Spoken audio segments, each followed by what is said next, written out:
All right, hello everybody. We're back. Episode 2 market recap. We had a really interesting day in the market. Lots of stuff to get into. Thank you everybody for coming out yesterday.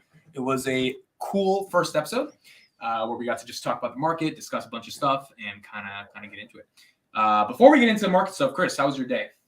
Yeah, it was all right, man. I slept a lot. I've been working nights now, so dude, it's one of those things I told myself I'd never do again. But when the opportunity presents itself, you got to do what you got to do. So I'm working overnights, and yeah, I slept throughout the day. I think maybe it'll be really beneficial for me for investing because I'm like one of those types of people that checks the market like 8 times a day. So now I'll probably be sleeping through most of it. So I don't have to worry about selling on some major news or whatever, and just yeah, we'll see where it goes. Where are you working today?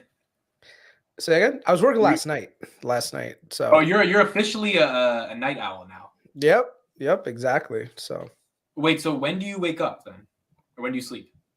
I usually sleep depends on when I get off work because I usually have things I need to follow up on with our morning staff, and then after that I usually go to sleep. So probably like 10 through maybe like 4, 5, 6, and then I'll wake up and I'm back again. Yeah.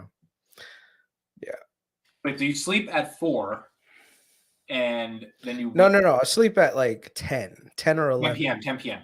Yeah. No, 10 a.m. 10 Because a.m. and remember, then you wake yeah, up by 4. Right. It's awesome. yeah, exactly.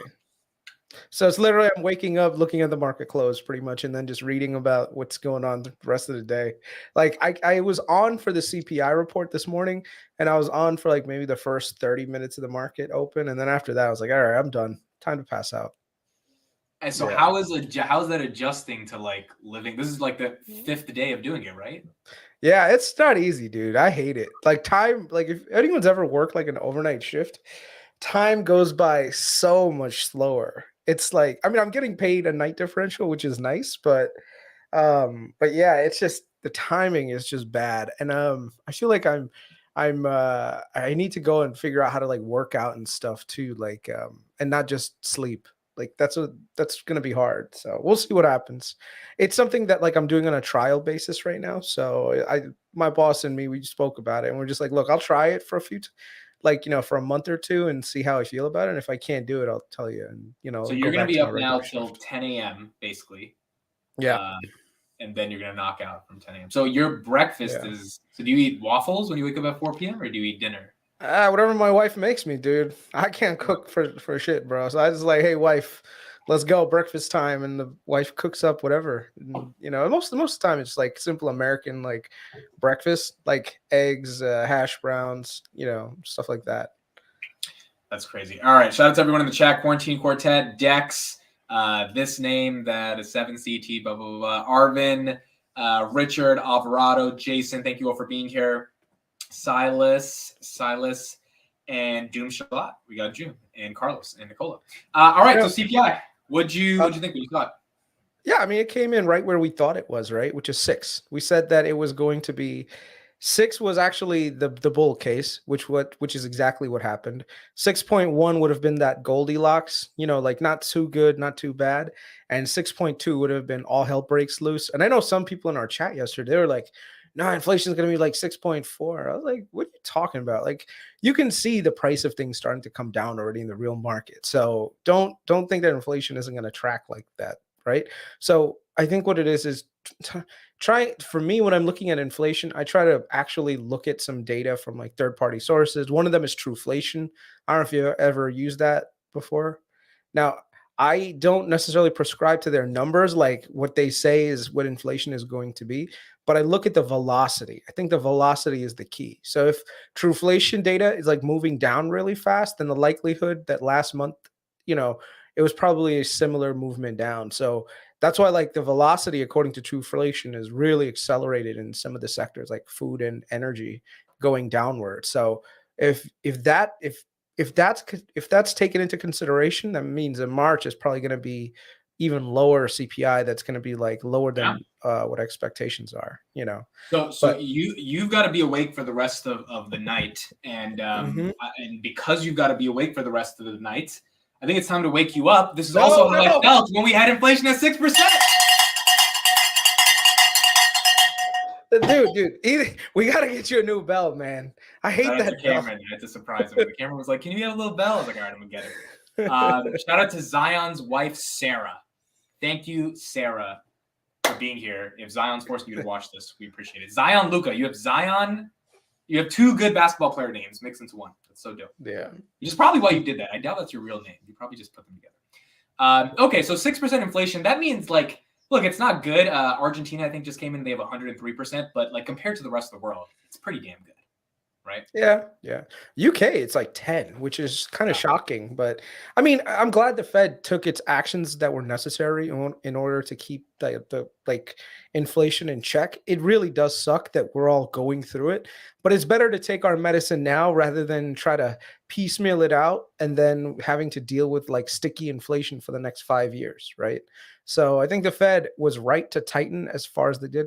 My only thing is, shelter seems to be really holding up in terms of inflation. That's not going down nearly as much. And in the latter half of 2023, that's going to suck because that means that numbers are going to be higher in terms of inflation than the Fed's target.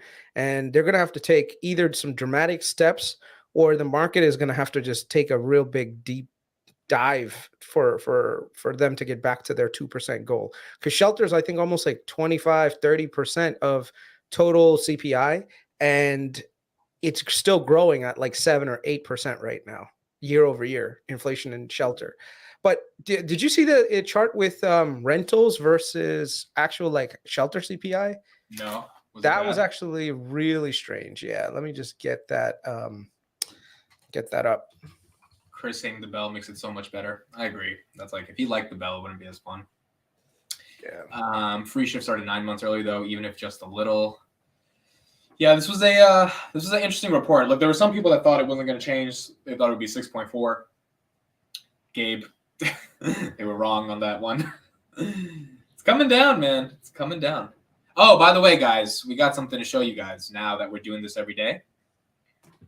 Boom. There we go. Doesn't that add so much spice to it? Here we go. We got a nice little late night Stock Talks live. And our at Twitters are there below this. Calling next CPI 5.5. I don't know if the next CPI is 5.5. I think 5.8, 5.7, potentially reasonable. No, I agree with that. I think 5.5 is actually doable. 5.5. Yeah, I think it's doable. So check this chart out. I just shared my screen real quick. So you see this right here. This Let me get rid of the banner for this one. Yeah. Okay, so the thing. Oh wait, can I do this? No, I can't do that. Yeah. That's fine. It's fine. Even if the banner thing is there, it's not a big deal.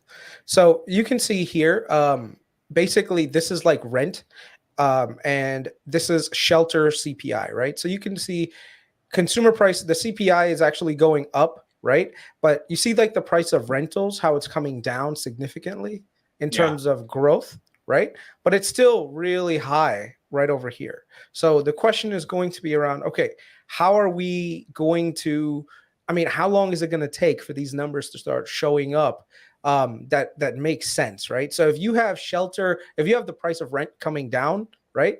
That also means that your CPI for shelter should be coming down also, right?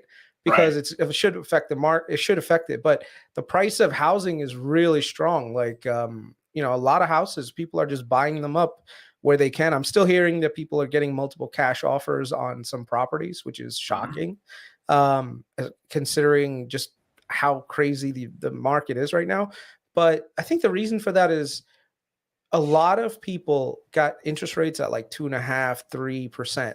So a lot of people are not going to be putting their houses into the market. Yeah. So they're like, dude, why would you want to sell your house now? You're literally getting paid to live in that house, technically speaking, because your money is the inflation rate is higher than your mortgage rate is. And you could take that same money, put it into the treasury at like 5% and only pay 3% in your mortgage in terms of, so you're getting almost a 200 basis points return tax free without doing anything, which is kind of crazy, But we don't have to go into it too much. But Carp said today they have 1.5 billion in treasuries. yeah, which is going to give 100 million. That means they're almost guaranteed to be GAAP profitable this year, just off that. Yeah. I mean, it looks like it. Yeah, they're probably going to make about I would say on paper probably about 4.5-5% on their money, on just their cash position. There's a lot of companies right now that have significant cash positions. They're going to get nice interest payments. Like Google has 110 billion, right? Okay, so can you break this down to me? Because like I'm an idiot, and really explain this to me. The U.S. Treasury bond, right, is giving you like the 10-year. It's basically, so if I give America $1,000, I'm giving it to America. America says, hey, in 10 years, we will give you back 4% on that $1,000. No. So the way that a bond works is that it's annual, right? So they will give you 4% every year, right, for the next 10 years, right? But what so if I let's want to say take it out before the 10 years is over? That means that you would have to sell it on the open market to a willing buyer, right? So depending on like the liquidity piece of it, you could get more than you gave the government or less. It just depends on what the interest rate is at the time. So for everyone, I'll just give you a really basic breakdown. So let's say right now Amit has $1,000. I'm the Federal Reserve. I need money to do what I need to do. And I tell Amit, here you go. Here's a bond. Give me your $1,000 every year. I will give you 4% rate of return. So I'll give you $40, right? Yep. Every year you're going to get $40 from me, and at the maturity, you'll get your $1,000 back, which is great. So you're like, okay, this is perfect. Now let's say I'll get my $1,000 back. Yeah, in 10 years you'll get $400 over 10 years, and then I'll get my $1,000. Exactly. Now, what if two things happen? What if right now the interest rates go down? So like the Federal Reserve changes it, and now the interest rate is down to 2%, right? What happens to your bond? Now it's worth more because it's yielding a 4% fixed rate return, right, for the next 10 years. Oh, that's locked in. That 4% can't change. Right, exactly. It can't change, right? So now what ends up happening is the value of your bond goes up, because now if I wanted to buy a bond from like the federal government, they're only going to give me 2%, whereas yours is worth 4%. So your asset is worth more, right? Now, on the other hand, the same thing happens in reverse, where if interest rates, let's say, go up to 6%, right, your bond is worth less because the newly issued bonds are yielding at a 6% rate, right? So this way you're losing two basis points in terms of in terms of gains. So basically now you would say, okay, let's say you needed the money right away, right? You would go into the market and you would say, look, I got this bond that's yielding 4%. You think I'm gonna give you $1,000 and take your 4% bond if I can go to the government and get 6 from them? No, right? So what do I make you do? I tell you, like, look, I'll give you 80 cents on the dollar, right? You're just gonna have to suck it up, and if you really need the money, you're gonna have to sell it to me. So you are going to take a 20% loss on your money. That's what happened to Silicon Valley Bank. They loaded up on a ton of these bonds when interest rates were like 2%, 3% barely. So they were basically taking this money, taking the money from their depositors, buying up treasuries at super low rates, hoping that, hey, next 10 years, nothing's going to happen. And when interest rates jumped, people started withdrawing their money. What ended up happening is now they have to go into the open market and try to sell those bonds. And guess who was the buyer? I think there was, that transaction that the Silicon Valley Bank, Goldman Sachs. That's right, Goldman Sachs. So Goldman Sachs came up just like how you normally would and said, look, we will buy those bonds for you for a face value of $24 billion worth, but we're not going to give you $24 billion. We're going to give you $21 billion. So now Silicon Valley Bank said, okay, yeah, we'll have to sell them and just eat the loss. Wait, so if I invested in a treasury, a 10-year, 2-year, is there any way I could ever lose money doing that? So as long as you hold it to maturity, no, you can't lose your money. They have 1.5, or Google, I have 110 billion in like a 10-year. What if they don't want to keep it for 10 years? They want to take it out. See, here's the thing. That's where you have to be smart as a company and say, okay, what do you want to do in terms of duration? Because you can buy treasuries all along duration chain, right? So you can buy it for 3 months. You can lend the money only for 3 months, and every 3 months you'll get your money back. And then they have others that are every 1 year, and then every 2 year, and then every 10 years, and then every 30 years, right? So the problem is you get stuck, you get conned on duration. So right now, Silicon Valley Bank, they bought a lot of treasuries, which are super safe, but the duration that they bought them at was bad, because what they did was they bought them at with longer duration. Why The did they do shorter, that? huh? Why did they do that? Because the yield were probably higher when they got it. So before the yield curve inverted, if you lent the money for a short term, you only got a very small amount of money, right? So basically, compared to the longer term. So if you go about a year ago, right, a 2-year treasury would have yielded you maybe 1%. Okay. Yeah. But a 5-year would have yielded you like 2.5%. Whereas, like, so if you look at the yield curve, it goes like this, right? Now, what ended up happening was we inverted the yield curve because the Fed started to raise interest rates in the short term. So now the long end of the yield curve is lower, and the short end of the yield curve is a lot more steeper. So now you have short-term money that's actually giving short-term bonds that are yielding higher than long-term bonds, Right. which is not a good thing, Okay, now when you give your money to the government, and like Google, let's say they have 50 billion in treasuries, what is the value to the government? Why do they want that 50 billion? I mean, they need to spend, right? That's what we do. We borrow money and we spend it. The government, that's, how you keep hearing, oh, the US government has $31 trillion in debt. Yeah. Well, there you go. That's where it's all at. You got people, individuals buying, you have pension funds buying these treasuries. You've got other companies buying them. You got So the sovereign US wealth is in funds buying. debt theoretically to people in the US. Like, not just the US, all over the world. Not just the US, obviously, right? Yeah, all over the world. So yeah. Interesting. So is there ever a world in which we put in, like, I'm a company, I put in 5 billion, I'm getting, and then one day the US is like, hey, we can't pay you that interest anymore, and we can't give you back your 5 billion. Like, I mean, at that point, just kiss the US dollar goodbye, man, because we're fucked after that. Like, you can't, it's okay to be a debtor as long as you can make sure you can make the payments. The minute you can't make the payments, that's it. Your economy is done. So yeah, the U.S. The key to the U.S. is that we're a world reserve currency, right? Which means that every transaction, for the most part, happens in U.S. dollars. Which means that we're stable. Everyone believes in us. Everyone knows that we're innovative. But if there's any doubts in that, and we are not world reserve currency anymore, we can't just print more money. Like right now, the Fed, we can just print more money, and no one's going to give two shits. Well, people care, but not really that much.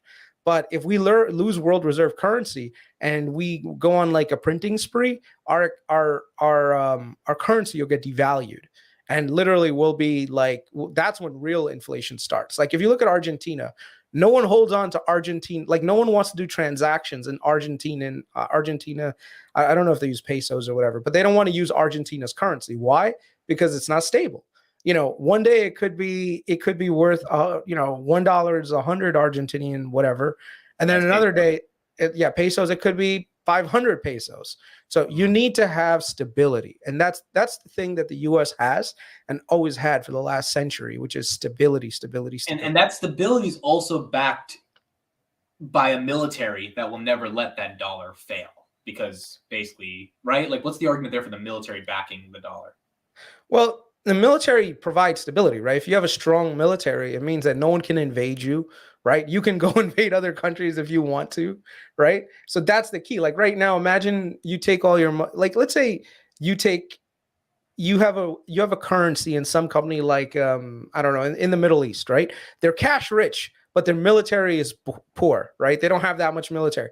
Well, guess what? They can be invaded tomorrow, right? And if they get invaded tomorrow, their currencies were shit. Right. So, yeah. So the U.S. also protects. So that's the other thing, too. Like one of the reasons why the U.S. has maintained this whole thing is something called the petrodollar. And I'm sure you've heard of it before, right? The U.S. petrodollar. Yep. It means that the U.S. all the transactions for oil have primarily been done in U.S. dollars. So anytime you do transactions in the Middle East and a lot of oil or anything with oil, all of it gets transacted in dollars. So if you wanted to buy, let's say, 1 million barrels of oil, you're going to have to basically, whatever currency that you have natively, you're going to have to turn it in for US dollars, take those US dollars, and then buy that oil. Like you can't just take your currency and buy it. But here's the part that's going to suck. A lot of countries right now are actually using their own countries and transacting with their own currency with their counterparty. So an example is India. India right now is actually using dollars, rubles and dirhams from, I think, the UAE to transact with the Russians. So basically, they don't want to give credence to the dollar. Well, they don't want to get stuck in a place where they're getting hit by sanctions. The US controls the dollar, right? And they also controlled like the banking system via SWIFT. So if you want to get away from that, like sanctions and stuff, that's what you have to do. You have to figure out a way around it. And yeah, I think a lot of countries are. This is kind of sad, but with this whole Russia thing, it's actually kind of backfiring on us a little bit because normally we say we're going to sanction a country and people will stop transacting with that, with that country and blah, blah, blah. And the country goes down. The problem is the US may have overplayed its hand because we've already sanctioned Iran. We've already sanctioned Venezuela. So we're always like, oh, we need to sanction X. We need to sanction Y. So people are kind of getting fed up and saying, look, man, we need to buy oil. So you can't just keep sanctioning everyone and we can't buy oil. Like, stop that. Either you stop that or we're just going to we're going to figure out a way to transact in a different currency. So that's bad. I think the Saudis are even accepting like Chinese yuan now, which is bad because that they're an adversary. So yeah. Shout out to John as well. No one corrected my mic. Now my mic is much better. No one corrected the mic, but now the mic is much better. Yeah, it's so interesting how it's interconnected and it all works together. And if one thing is that's why, every VC has been making the argument that the perception of lack of bank credibility would lead to everything. So the perception of the US not having a military that's strong enough, et cetera, could lead to a lack of credibility in our currency as well. Yeah. No, I think the US, it's going to have to really reevaluate its position in Ukraine sooner rather than later. I think right now it's almost like I thought honestly in the first 6 months that the Ukrainians would fold and then the Russians would take them over and then the US would sanction them and all this other stuff. Now I'm beginning to see maybe that's not the case. Maybe the Russians have it in them to keep this going because it's damaging the US all around the world. Yeah. So I don't know. All right. Well, let's transition into a company that has made you decently wealthy and is going to keep making you wealthy as it keeps going up, which is Meta. Today, Meta announced 10,000 more layoffs, getting rid of 5,000 new open positions. So kind of pseudo like 15,000 to an extent. This comes after 10,000 layoffs back in October. So 11,000 today, 21,000 in total. What was your reaction to the news when you found out it was official? Zucks is laying down the hammer. I mean, it wasn't anything unusual, right? He kind of been saying that for the last, I think 3-4 months, where it was like 2023 is going to be the year of efficiency. And then you see all of the products that they were cutting. If you're cutting products, that means you don't need engineers and software people to support it. So you're not, basically you're going to have a whole bunch of people just twiddling their thumbs. Because if you're cutting back, that's what happens. If you cut back on services, you cut back on support for those services, and that eventually is going to bleed into your decisions on hiring. So, I believe it or not, there could be one more round of layoffs at Meta. Which is shocking and like a lot of people, but it's the truth. Like they're focusing very heavily on their core, and they're still much larger than they were, I think, in 2020 before that. Yeah. So they've still got some people. Yeah, they've still got some room to cut. I don't know how much room they have to cut, but they still have some room to cut. So my question is, will other companies follow suit? So that's going to be the crazy thing to watch for. Yeah, Zucks did not care. I mean, that letter he put out today, he did not care. He was like, look, we got to get more efficient. We got to get more effective. Meta's up 100% or a little bit more than that since the lows in October, but they're still down 35% from the highs in 2021. Yeah. So there's Yep. still room to go for them to get right back up to their, there could still be another 30-40% on Meta. John says Yeah. AI is killing Meta jobs. Do you think there's any credence to that? Do you think AI internally is getting rid of some of their jobs? I don't think so. I think for Meta, they invested in a lot of non-return, like ROI positive returning projects in the last couple of years. And right now, Fed and what's his name, Zuck is under a lot of pressure to just change that around, to basically make the business more efficient.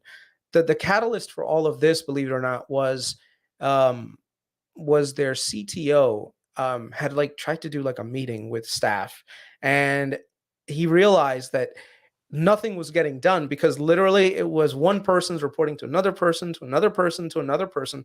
And just to get one thing done, you had to go through this layers and layers of bureaucracy that just, it didn't work. Like you can't be a high efficient, agile company. Like imagine right now, you as a CEO are trying to make a project happen and you have to literally wait till 5 people down the chain before you can talk to an engineer, and each person has like almost like a veto power over the project, and then you have to get around them. It's not healthy. So Zuck realized that, hey, we need to get back into like startup mode, and one of the great things about startups is that you're small and you're nimble and you're able to make a lot of changes really fast. So right now, that's what's happening at Meta. They're just cutting staff. They're trying to get very nimble. They're trying to get very I think the people that are going to remain are going to be probably the cream of the crop, and they're literally going to be given like the keys to the kingdom in terms of going out of their way to do whatever they want in terms of trying to grow the company and grow the business, right? One of the things is as your organization gets bigger, the bureaucratic bloat grows with it, and literally now you have to ask multiple layers of people for approvals to do one thing, whereas before when you were a startup it was just like you, one person, and maybe the CEO, and that's it. Like it was a quick decision. Now it's like, now it's turned into this, and this. And it's not going to work so well. So a lot of middle management, they're going, like they're getting laid off. Yeah. Okay, so that was the Meta news, and then we had GPT-4 come out. Did you get a chance to play with it at all? I think it's hard to get eyes on it or access to it. Not yet. I was looking more into the Google AI news. Oh yes, yeah, you can get Gmail. You could introduce that one. Yeah. So I was looking at that. So Google right now has very popular email service, and of course their Docs, right? Google Docs, like Sheets and everything else. So they're incorporating AI into that. So this is a direct shot at Microsoft saying, if you come for me, I'm coming for you. We'll see what happens. They're going at each other, and it's so funny because it's like, when have we seen two tech companies other than Samsung and Apple in like 2010 actually go at each other? I think it's been a while. I mean, it's one of those things that's necessary for growth, right? The minute you get too comfortable in your core business and you stop really like developing and keep innovating, your product tends to suffer. So I think this is actually healthy for the market. It sucks because shareholders are going to have to like brace themselves for disruption, because you never know which companies might take a hit from what. Because the thing is, like, okay, right now Microsoft Office has a large amount of revenue that comes from their Microsoft Office product. Yeah. Now, what if Google says, you know what, to hell with it, we'll take the losses, and we're gonna push out as much things as we can with Google Docs and Google Sheets and all that, and we take away market share. That means that Microsoft Office business will start to come down. Maybe Microsoft, in retaliation, says, you know what, we're gonna go after them on search, and they're gonna start taking away search revenue from Google. That's Google's cash cow. So now each side is basically going to be clashing at each other for their business. And then you never know if a third party takes advantage of these two going at it and creates an even better product and is taking away market share from both of them, right? Because they compete on stuff. Like Azure competes with GCP, right? So there's levels, there's a lot of overlap in Silicon Valley that wasn't necessarily as noticeable, but now that things are getting like, times are getting a little bit more like tighter, people are like, hey, we need to compete for dollars. Like look at Amazon. Amazon is getting a ton of revenue in ads, whereas 5 years ago Amazon didn't really have ad revenue. Where's that money going to come from? Well, it's going to come from, some of it's definitely going to come from just growth in advertising. But if advertising is, shrinking and Amazon is providing a service, it might take some market share away from Google in terms of like total e-commerce ad revenue. I want to call it Jay Schwat in the chat. I was doing the live stream with Vitaly the day Meta fell to 88, and Vitaly was screaming at the top of his lungs, "Buy this stock, buy it, buy it, buy it." Jay Schwat, you were saying Meta was crap then. It's almost 200 right now. I don't know. It's they're seeming to do well. It's like, my thing about Meta is their product has never been more proved. It's not even about the layoffs. It's like, where do you go to advertise? If Google search is dead, I mean, like, which I know it's not dead, but like, I don't see anywhere else you advertise other than Meta for a cheap price to get in front of eyeballs. So I asked one of my friends like what his bear thesis on Meta was, and he's like, "Well, no one uses Facebook anymore." I said, "That's not true." Are you saying that as a U.S. person that no one uses Facebook? Or are you saying that like because you just know that no one likes it?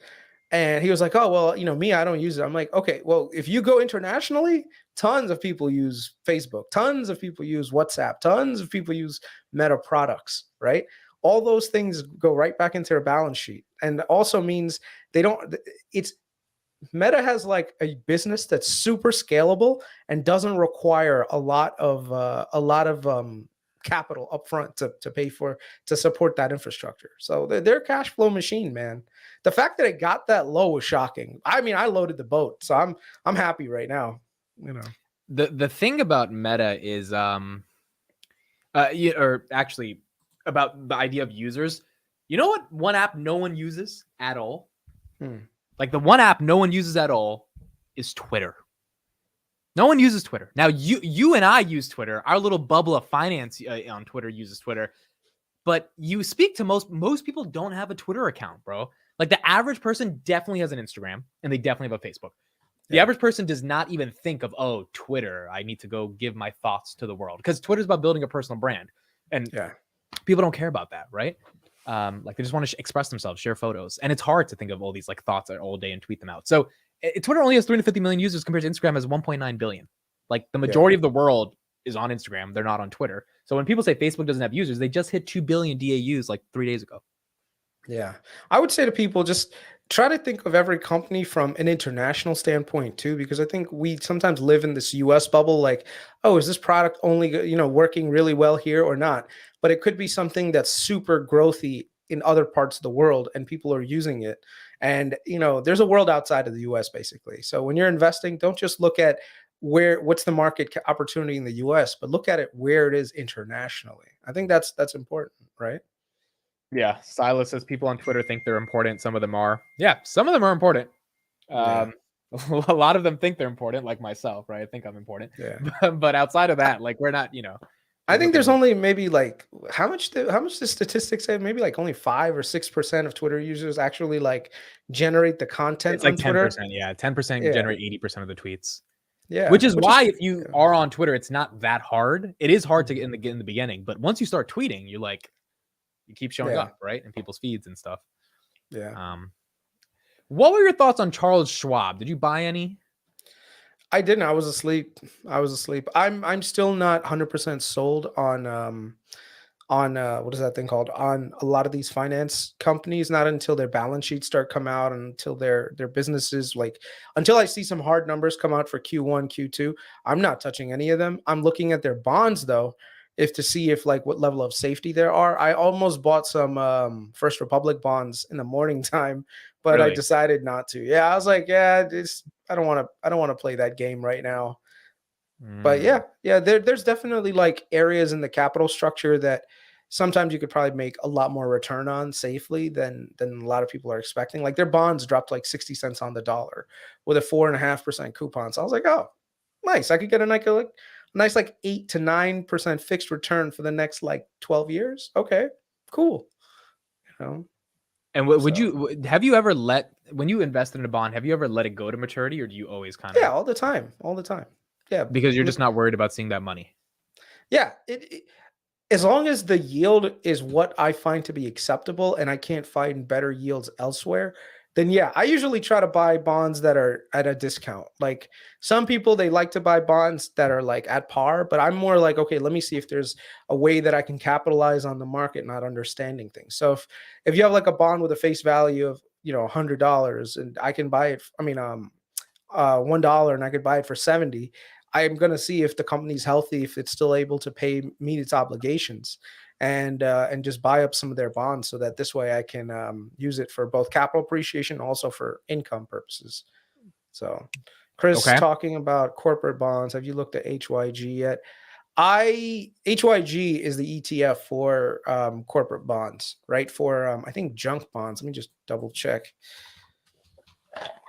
It's for high yield corporate debt. So high yield means back in the day, they used to call it junk bonds, right? The reason why they call it junk bonds is because they're not the safest companies to basically lend your money to. Okay. But they changed the name around to make it a little bit more sexy. So they call it high yield. So some ETFs are out there, and what they'll do is they'll buy these high yield bonds. And it's what's good about it is that you're getting diversification, right? If you're getting, if you buy a bond in one company and the company goes bankrupt, that means you lost all your money. But if you spread that money around among 100, 200 companies, there's a good portion that have to go bankrupt before you're going to start to see like major losses. So yeah, Fuddbucker apparently is very short on corporate debt. He's actually, yeah, he's like, I hate corporate debt right now. So I have a little story. Mhm. I had a meeting with a guy today. His name is Jake, and he's from Asheville Capital Management, something like that in North Carolina. I saw a little video of Jake like 3 days ago, and I saw it on Twitter, full 7 minutes, watched the full 7 minutes, and I immediately went to his website. I was at the chiropractor. I left the chiropractor to call this guy because I was like, I need to get a meeting with this guy. And I called him and I got the meeting, and today we had the meeting. This is a very fun meeting. And the meeting, and I think this conversation can slide into a bunch of different things around content and like content companies and potentially some stocks that might be great candidates to bet against. He has done due diligence on Spotify for the past 3 to 4 years. He's talked to multiple senior executives at the company, and they have all admitted to him, and all this is public because it's on AlphaStream, that thing that records all these transcripts of stuff. So if you sign up for an account, you can all get access to that and stuff. They have made $0 off the $2 billion that they have spent on podcasts. That is what executives have told him. And the reason they've made zero is because basically they're buying out these podcasts, meaning they're not like doing ad revenue or shares or split. Like when they get Call Her Daddy, like that's a 60 million guarantee upfront. Joe Rogan is 100 or 2 million guaranteed upfront. And what the executives are saying is that they're not making enough money off the back end in ads or subscribers or premium dollars, etc. And so when I was asking him these questions, I was like, well, why is that not happening? He said the reason is because if you get Joe Rogan, and let's say Joe Rogan was reaching 40 million people and now he's reaching 11 million on Spotify, that's good for 11 million people on Spotify, but the other 30 million just never came. And they'll just go listen to another podcast on Apple Podcasts, right? They don't really care that much about Joe Rogan. So it's interesting. All the 150 podcasts they bought over the past couple of years have not led to profitability. And it makes sense because Daniel Ek on the last earnings call, I listened to it. He said they may have been a little bit too ambitious with their podcast goals.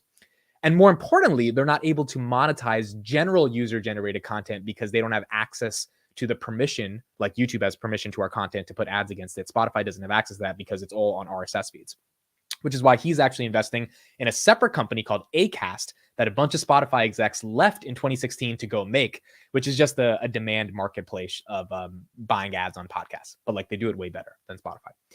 So it was really interesting because we were getting deep into it, and he was basically like, I don't see how this company is going to figure out this problem because they've spent $2 billion. They haven't made a return. They're not profitable. He also said they're lying on not lying as in fraud, but their free cash flow is misleading because they show working capital, but all of that capital has to get paid to the record label at the end of the year. They paid $40 billion to the record labels over the past 7 years. So all the money we're seeing, like $400 million or whatever in free cash flow, that all goes away at the end of the year.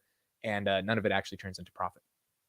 Yeah, I mean, that's interesting, man. There's some really big bulls on Twitter that have been really like pushing Spotify. Most of as the them next big thing. are, yeah. I mean, Yeah, it's, to me, I tried to look at myself as a user, and I asked around too, like what the use case of Spotify is versus the big daddy of them all, which is Google, right? Yeah.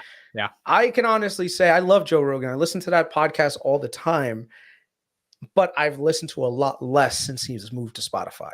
I'll Yeah. be honest. I just listen to a lot less. And actually, I like some of just the small clips of Yeah. that Joe Rogan has. And Because you don't have time for a 3-hour fucking podcast. Like, exactly. So it's like, yeah, I definitely see that. Remember, like a while back, I also spoke to you about like the the users. But if you look at some countries, the amount of money that they're getting is like $1 or $2 versus the US, which they're getting like, and I India, think, Spotify's like $2 a month. It's like, yeah. So even though like they show on a graph, like, look how many users we have, like, yeah, but what's the ARPU? What's the revenue per user? Because that's the key. Like, if you're not making money on that, that's bad, you know? yeah. And like, this is also an issue right here. Just out today. This is one of the biggest YouTube creators, 34 million subscribers. I don't know if you know this guy. I didn't know this guy, Markiplier. I've heard of him. Yeah, Yeah. you probably heard. He's pretty well known. Just got an exclusive deal on Spotify, right? And so we had a back and forth with this guy. He was like, a year from now, you're going to be admitting you're wrong. And I was like, why did they just sign another exclusive person and tell me how this deal is going to get people like me, like you and I, we have what, 125 people with us right now? How is that going to get 125 people to find us? And he says they changed the whole home feed to increase discovery. When I scroll through mine, I see more content.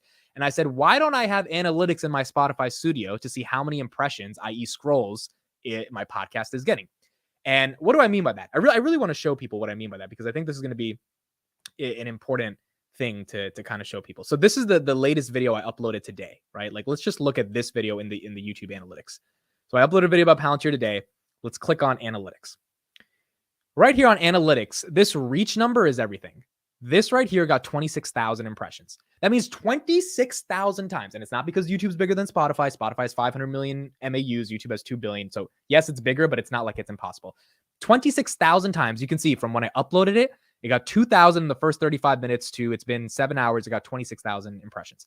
That means it showed up in someone's feed 26,000 times. This is the point I was trying to make against Jason, but I fucked up on that. Then this is the click-through rate, right? How 11% of people have clicked, and then these are the views. This is all I'm asking Spotify to do. Honestly, if Spotify had done this, I would have never started my startup. But I realized 2 years ago they can't do this shit because there are structural problems with this business, and they're trying to become this Netflix of audio. And I had a 40-minute phone call or a Zoom call with this guy today, and he basically was just like, yeah, there's just no way they kind of make it out of this unless they totally change the exclusive strategy, which, that means Joe Rogan leaves at that point. Yeah, I mean, they can't overpay for content, man. That's one of the tragedies with Netflix too, right? At one point, they were paying so much for content for things that barely anyone liked. Like, this Amy Schumer special worth $10 million? Let's get into that. Would you buy puts on Netflix? Would you short? No. They went from 350 to 290. I wish my gut was telling me buy puts. But nah, you never know with Netflix. They just have a great management team. They know the buttons to press. They're changing their business model around to be more advertising friendly, So I don't know. I don't know if Netflix has figured out magic level of subscription / paid ads that you need in order to be super profitable, but I wouldn't short Netflix. On the other hand, maybe Spotify is actually worth shorting. See, but I don't know, because they got 33 million MAUs last quarter, which is impressive, right? Again, the ARPU is probably shit on those. And if you open the thing, if you join an account, you're an MAU, right? Because that means in 1 month you at least open the app. So I think MAU is always a horrible stat. They don't give DAU, which is the real stat, like how many people are coming back every single day. But do you think there's any value to a platform at the end of the day that has 500 million people using it? Why would you short that platform?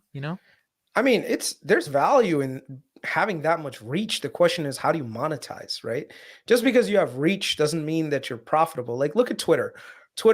Like before Elon got there, Twitter's got a lot of reach, but in terms of monetization, it was really poor. It's horrible. Elon came in and said, look, we need to figure out either how to get monetization up or how to cut expenses. So that's the key, Yeah. Cameron says, do they own those podcast clips or just the license? They own the licensees to the podcast for the time in the contract. But the problem is Again, on YouTube, you'll have 17 fan channels that'll cut up Joe Rogan's podcast, and that'll get him like 1 billion views, like literally in a month.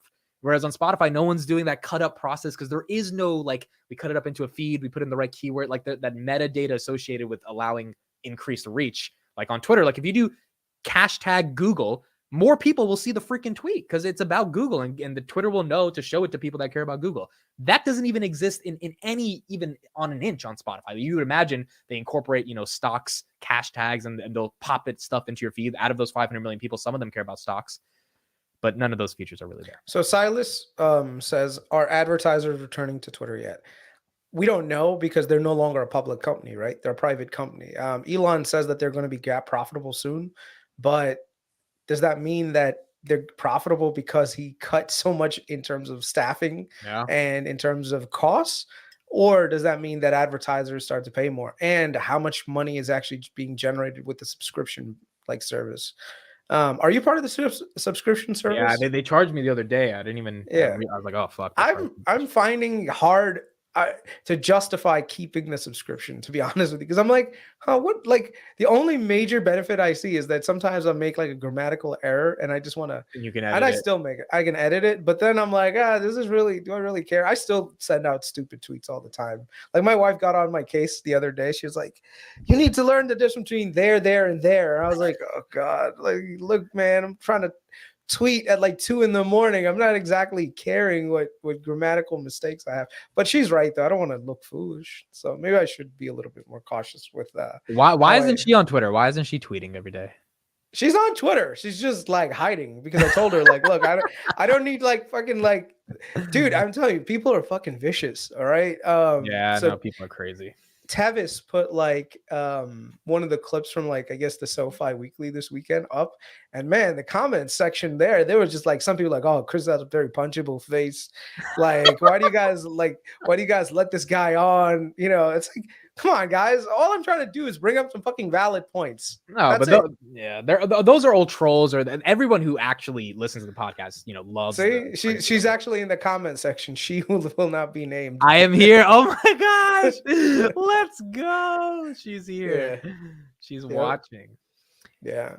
Bro, all right, let me ask you sorry. So like we have 15 minutes left. I think the last 15 minutes of the pod, if there's nothing like super stocky to talk about, we'll talk about like some personal fun stuff. How do you feel a year ago? People kind of didn't know who you were. Now, you're part of the Palantir Circle, SoFi Circle. People follow you on Twitter, YouTube, right? We have thousands of people that watch us every week because you're part of all these podcasts. Has your life changed in any material way? Do you feel different as a human now that people kind of know who you are? Yes and no. Sometimes when early on, I could say whatever I wanted and not necessarily feel any sort of way about it. Now I'm a little bit more measured in how I say things because number one, I genuinely don't want to try to offend anyone. But at the same time, I also don't want someone who ends up taking a very personal stand against me because of something that I may have said inadvertently and they took it the wrong way. Or do you care that much? Something. Do you really give a fuck that much? Well, I don't care. Like if it was just the internet, I don't care. But sometimes I hear about stories about people like figuring out where a person is and try to kill you. Like, then doing something called swatting. You ever heard of that before? Where they'll call in a bomb threat. So I'm worried sometimes. I'm like, I wonder if someone would be crazy enough to do that. So these are the kinds of things that like make me a little bit leery of social media too. So that's why I'm like, I'm gonna try to keep as much of my personal life away from this. So, and I totally understand where Tom Nash is coming from now. Where Tom, that Tom Nash is not his real name. He's not going to give you his location, all that stuff. Like he just keeps it very private. Well, there's a reason for that because there are people that are very crazy on the internet that you remember early on, there's this guy on YouTube. Oh my gosh. Some that Nazi created dude, videos, bro. Some crazy motherfucker. Yeah. So I think a lot of people, like you guys in the comment section, you don't know like some of the stuff that comes our way. We put ourselves out there and we're taking some risks on it. And there's some really crazy people out there. They'll create videos like specifically targeting us. Like this one dude, Ahmed could probably talk to you guys about it. He's a certified Nazi, and he's just fucking saying like we're all horrible people, and it's just like he got banned from YouTube because Can't be a Nazi. Dude, his videos were crazy, dude. It was crazy. It was like legit, So- like, bro, he was naked in some. It was crazy, bro. Yeah. Yeah. that was So wild. that's the kind of stuff like I could deal if I was by myself, I could deal with it. In terms of dealing with it for my family, like do I want to drag my wife into this? Like, no, probably Yeah. not. So that's the kind of stuff that I have to be a little bit more like cautious with, I guess. Okay, what are the positives of having a little bit of an audience? How does it positively change your life? It's good to see when people hit the like button, because that means that you got like anything that we're doing right now, we're literally investing our time into creating this and giving you guys feedback and what we're thinking, right? And we're putting ourselves out there. But if no one watches, no one hits that like button, no one subscribes, wink, wink. Hopefully everyone who's on right now gets that right there is the paradox. It's like we are Mhm. taking the risk to put ourselves out there, and like I had Tristan make this banner today, all this stuff. We want to put on a little bit of a good show. But the paradox is we're not entitled to anyone's attention. Why the fuck should anyone listen to us, right? And so it's this work of like you want people to care, but you want to build a community and an audience, and you want to show up for people, but they don't need to. They could do anything else right now. Yeah. Right? Yeah. I think the fact that we've built out a little community just goes to show you that what we're saying is resonating with people, right? It's actually what people want to hear, and it's people that want to follow it, right? Some people, they have ideas that are very similar to ours, but don't necessarily want to, take the time to like put them out there. And they want to, and some people want to hear feedback. Some people want to hear criticism. So I think we provide that service. Some people want a little bit of education too. And I'm not saying that any of this is financial advice, but at least from a retail investor standpoint, you can see where our minds are. I have a little bit more investing experience over the years than, of course, you do, Amit. But at the same time, it's a learning process. This whole Spotify conversation, I never would have had a chance to know about that. Like you were able to talk to somebody about it, find out. And so that's what this community is really about, like finding things that a lot of people don't necessarily talk about on the CNBCs of the world and providing them. Like how many times have we actually said this is going to happen with Palantir and we discover something about it, we talk about it, and then like a week later or 2 weeks later or a month later, we were on Palantir the Ukraine thing comes out. before it happened. Like we yeah, yeah, exactly. So yeah, it's really nice to build out a community around what we're trying to do, and the monetization helps too. Like, don't get us wrong. Like some of the money that you guys put our way goes towards supporting, I guess for now, Amit's what do you call it? Ability to create more content. Because if it wasn't for that, we'd have to get Amit would have to get a 9 to 5. Yeah, I have no salary, bro. I just have some savings and whatever YouTube gives me every month, and that's kind of it. And that's the risk you got to take, And it's interesting. You know what I realized over creating a YouTube channel and Twitter and all this stuff over the past year? I didn't realize how influential it is to create media. And I'm looking back on like the history of the world, and I'm like, who actually runs the world? It's the people that own the microphones, right? Like, and they don't have to. Rupert Murdoch doesn't have to be at 8 p.m. every night. He just has to pay Tucker Carlson every night to say whatever the hell he wants him to say. And if Tucker Carlson says something he doesn't want him to say, he's out. It's just that simple, right? And it's like, so we're doing that on a little bit of a different level because we're not mainstream and it's YouTube, it's direct to consumer. But now direct to consumer has gotten bigger than Fox and CNN. And theoretically, we could have 1 million people watching us every night if we wanted. That shit happens on YouTube, right? You get millions of views. So it's just crazy. The idea that even 136 people kind of care about us and that you could, keep going and keep building it. It's cool to see. But it also comes with a lot of shit, as you said. Yeah. There's definitely like secondary things about like doing YouTube and everything else that people, at first I thought, hey man, this is just easy. Everyone could just put a camera up and automatically just, go online and just talk a whole bunch of stuff. But it's hard to get a following. It's hard to find out what people like, to talk about it, build a community around it. It's not as easy as a lot of people are like sometimes make it out to be. I know that like you look at Marquez Brownlee with like 1 million subscribers, but he's got an entire team of people in the background doing like the editing, the thumbnails, like the research on the product. And those thumbnails matter or else no one clicks. It's like, that's the harsh reality you realize. It's like, wait a second, if I don't make a good thumbnail, my video could be amazing.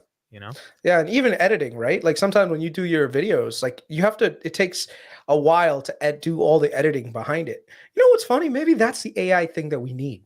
An AI video algorithm that just edits your videos for you and makes it like presentable. Like what if you could take like an hour's worth of clips, right? Like an hour's worth of like stuff that you did, take it, drop it into an AI algorithm, and then let it like curate everything for you. You think that that would be a possibility for AI to do that? Yeah, Video why not? editing? Why can't it take all the moments where there's no talking, or it hears the and it realizes you started over from the beginning and it just gets it? Like, totally could do that, right? Yeah. Yeah. You ever seen that feature on Apple where basically it takes all the pictures that you have, puts like a song in it, and actually turns it into like this clip. I don't know what it's called, but it's like a really cool feature. I didn't even know You know that. what I'm No, talking about? I It's kind of feature. Yeah. I haven't seen Yeah. it. I do want to share one thing before we leave, Chris. Mhm. If you remember this shit, let's see if I can find the right moment. This is one of the videos you made a while ago, All and there right. was this moment in the video. If you remember this, Oh God. we gotta see this shit. Oh, I forgot when it happens. Jeez, man. This was the Time best is thing not. ever. Wow, that was really eye-opening. But it just goes to show you that not everything is black and white, especially in the government contracting space. Palantir had to do a lot of This was the best moment of my life, bro. When I saw pinpoint this shit. sometime between 2024 and 2025, finding more things and deep diving into Palantir and some of its past, and actually see what the value that can be provided in the future. One of the things that I found recently was an operation Palantir was involved with one of their. There's just a All right, everyone. Have a great weekend. Take care. We'll see you on the next pod. Take care. there was a Just to long get to pause that where we're it is looking today. for. While some people Oh man, if I can't that find it, it's gonna suck. over time that advance any But it was further. so good. I I can't hope you find don't it. find it. I hope you don't find I it. can't find it. It was a pause where he fucked up and he forgot to edit out, and he just sits there in front of the camera, and he's ready to say the next sentence, but he's like so disappointed, and he's just looking at the camera, and then he just starts Yeah. over, and it's the funniest shit in the world, bro. Yeah, because you know what it is? It's like you're on one hand, like your brain just starts to go like shuts down, be like, God damn it, I'm gonna have to edit this out. It's probably gonna take like 15 minutes, and I'm gonna spend another like hour and a half doing the render. It's gonna suck, man. So then I was like, all right, let me just keep going with the rest of it.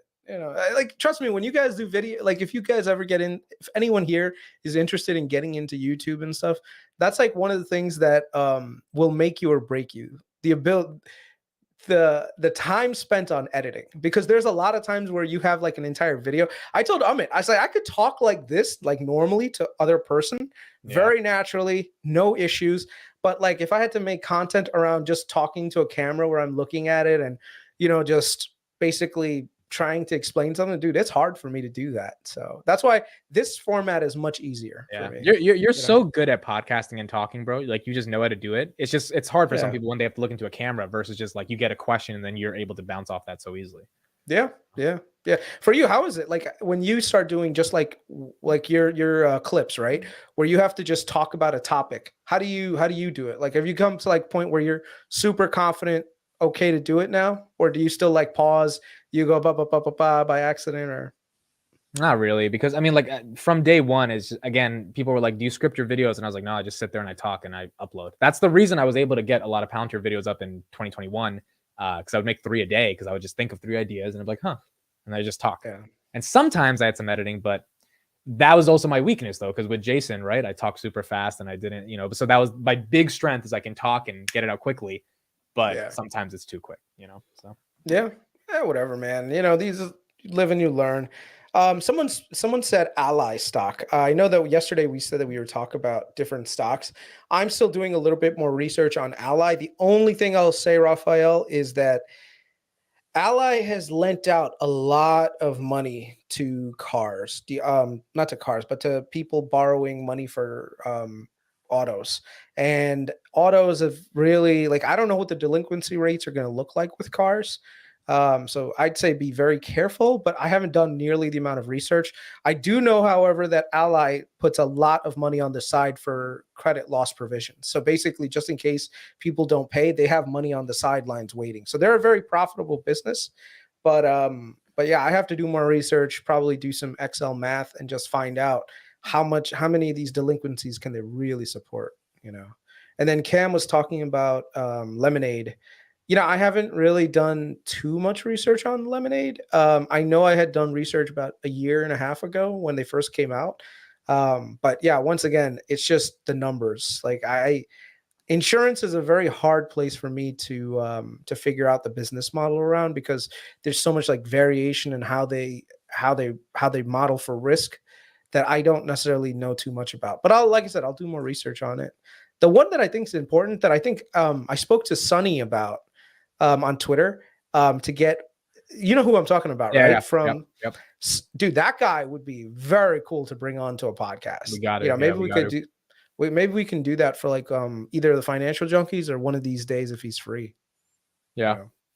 Shout out to Richard 499 super chat. Me and Chris have still not met in person, so we're gonna save all these super chats and we're gonna literally cash them out at Cheesecake Factory or some bar in New York or whatever. Well, Yeah. now you're in Georgia, but eventually, right? We'll cash things out. So exactly. All right. That's it for us. Thank you everyone for joining. 135 people means the world. You didn't have to be here in this night, and we gave you some good entertainment, good info. We'll be back tomorrow, probably 10 to 11, because 9 to 10, I always have something on Wednesdays. So 10 to 11, we'll be there tomorrow. Yep. See you guys tomorrow. Take care. All right. Good night, guys.